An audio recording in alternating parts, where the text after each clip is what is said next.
guys! Ayan, welcome ulit sa aking channel. Ayan, good morning sa inyong lahat. So, ngayon holiday na naman natin. So, may time na naman tayong mag-vlog. Kasi ito lang naman ang ating time para magkaroon tayo ng vlog. Kasi wala naman akong time para mag-vlog doon sa aking trabaho. At saka hindi talaga pwede ako mag-vlog doon kasi bawal yon.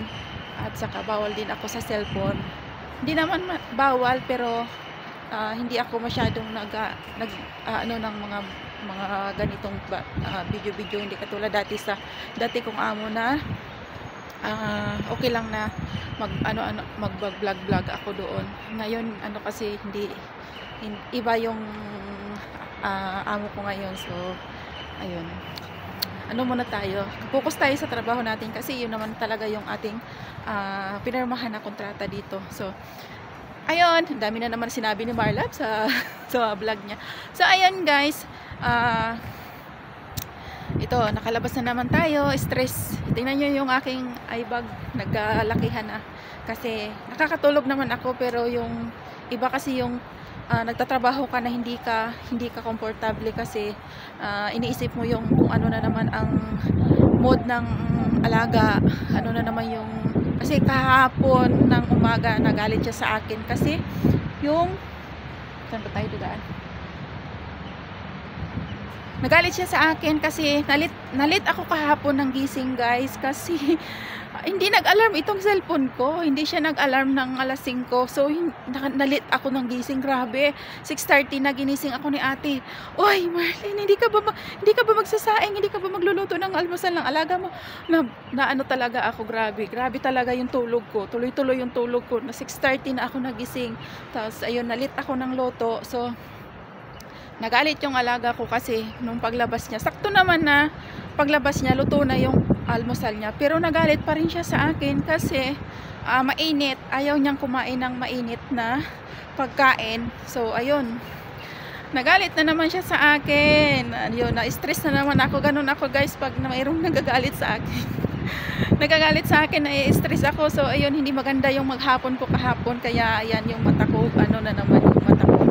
Kasi, na ako sa alaga ko, tapos yung asawa ng alaga ko, yung amo ko ay may sakit, may inuubo, ilang linggo na yan siya inuubo kasi sa panahon ngayon pabago-bago. So ayun yung ubong-ubo siya, sobrang ubo niya. Tapos sabi ni ate, sana hindi tayo mahawaan. Sabi ko, in Jesus name, hindi talaga tayo mahawaan kasi nagtatrabaho tayo ng hard. So hindi tayo papayagan ni Lord na mahawaan ng kanilang mga sakit dyan. So si Lord na ang bahala sa atin. Bibigyan tayo ng lakas ni Lord. Tapos ayun, yung mahirap talaga guys mag-alaga ng ganong sakit na ma-stroke kasi pabago-bago yung kanyang mood. Akala ko okay na siya, akala mo okay na siya, akala ko yung magaling na siya kasi nakakapagsalita na nga siya, na babanggit na niya yung pangalan ko, napopronounce na niya yung pangalan ko. Pero may time talaga na kahapon, before last night pala noong last night ng nagalit din siya sa asawa niya kasi about lang doon sa planggana na kanyang paghihilamusan kasi nilalagyan namin siya ng batya, plangganang maliit para sa paghilamos. Ito naman si amo na babae, tinago niya sa ilalim ng lababo. So ayun, hinahanap niya. Nagalit siya kay ate muna. Tapos lumapit si among babae, sinabi niya na siya naglagay doon sa ilalim ng lababo. Kaya ayun, nagalit siya kay asawa niya, tinulak niya ito ng ilang bisis. Nung pangatlo yata o pang-apat na tulak, muntik nang sa akin si among babae kasi nasa likuran ako. Muntik nang kaya parang napahiya si among babae. Kaya ayun, parang maluha-luha siya. Kasi syempre kami ni ate nandoon sa harap, tapos ginaganon siya ng asawa niya. Kaya mahirap talaga pala pag ganun ang sitwasyon. Lalaki yung alaga mo tapos ganun yung kanyang sakit. Napakahirap pakisamahan. So ayan, nagtitiis lang talaga ako guys. Nagtsatsaga lang ako dito kasi gusto ko matapos yung kontrata ko ng maayos. na makapaghanap ako ng maayos na trabaho na maayos naman na trabaho ko ngayon. Kaso nga lang sa salary hindi katulad sa dati kong sahod na malaki. Ngayon medyo maliit kasi nga nag-break ako. Mahirap talaga pag nag-break ka guys kasi yung minimum lang yung makukuha mong sahod dito. Hindi katulad pag finish contract ka, makakapili ka ng mataas na sahod. Kaya yun ang iniingatan ko ngayon na tapusin na kontrata para pag sa susunod makakapili ako ng ng maayos na sahod.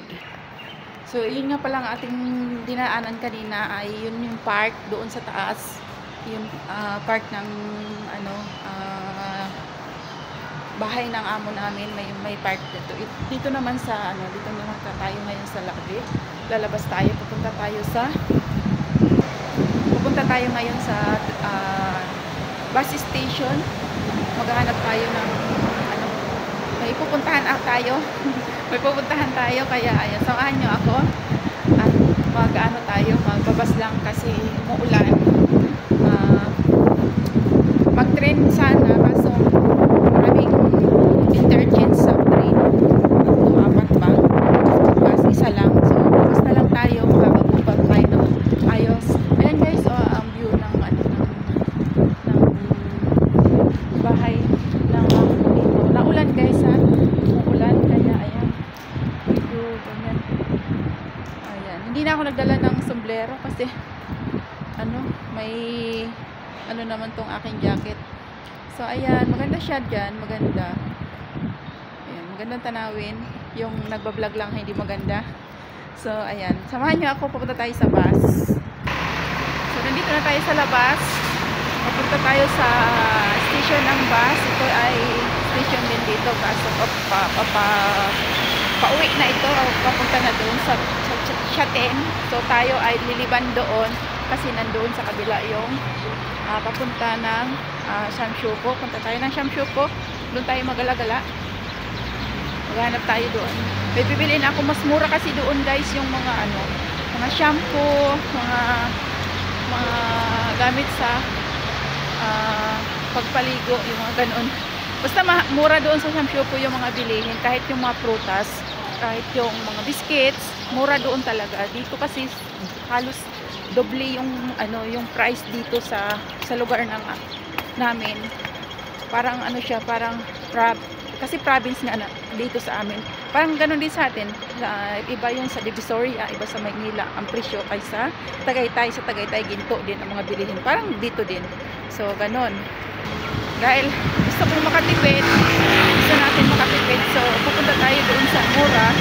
Maghanap ako ng kahit masahe man ako, $7 yung pamasahe papunta doon. So okay lang, at least na makakasave naman ako at saka magbibili ko rin yung gusto ko kasi nandoon lahat yung mga gusto kong bibilhin dito kasi kulang. Hindi dito hindi kumpleto dito ang mga tindahan. Doon kumpleto. Kaya sinasadya ko talagang pumunta doon. Ayan, nandiyan na yata ang bus. Para isang puntahan ko, mabili ko na lahat ang gusto ko. Kasi dito, hindi naman din ako nakakalabas dito. Kasi lagi akong nakabantay doon sa alaga ko. Kaya bihira lang ako makalabas. Makalabas man ako, yung pupunta kami sa mga check-up niya, sa mga appointment niya, sa mga therapy. Yun lang makakalabas, pero bawal din akong bumili ng kahit kasi nakapokus lang ako sa kanya. Yun, mahirap kasi nasanay ako doon sa dati kong amo na araw-araw lumalabas kasi nagma-market. Dito makakalabas lang ako pag may appointment yung alaga ko. Yun lang ako makakalabas. Saka itong holiday ko, yun lang ako ng ginhawa ng nakaka-risk ng isipan. Ang hirap pag nasa bahay ka lang, stayin yung amo mo. Nakaka-stress ang amo mo, lagi yung mukha ng amo mo nakikita. Ayan, may stress ka talaga. Ayun guys, dito na tayo sa dito yung sasakyan natin, 86A. Ayun, 86A yung ating sasakyan na bus, yung number ng sasakyan nating bus kasi by number dito ang mga bus. Ayan na yata. So, maingay dito guys. Mag-ano tayo sa loob na lang tayo ng bus mag-vlog. So, nandito na tayo sa bus. Dito tayo sa taas. Second floor ako. Sumakay. Kasi ano, para comfortable makikita ko yung dinadaanan. So, ayan, dito na tayo sa bus guys. Pupunta na tayo na Samshuko. So, salamat sa inyong pagsama sa akin. Kung bago ka lang sa akin channel, and subscribe. Don't forget to subscribe and like and hit the notification button para update kayo sa aking videos dito sa Hong Kong. Ayan, share na din. I-share sa inyong mga Facebook, sa inyong mga kung ano man dyan, pwedeng i-share. Ayan, para mapanood ng iba. At saka mag-iwan kayo ng comment. Mag-comment kayo sa baba. I-like na din ninyo guys. Ayan, mag-like kayo. Ayan, salamat sa inyong pagsama. God bless you all. God bless you more. God bless you all.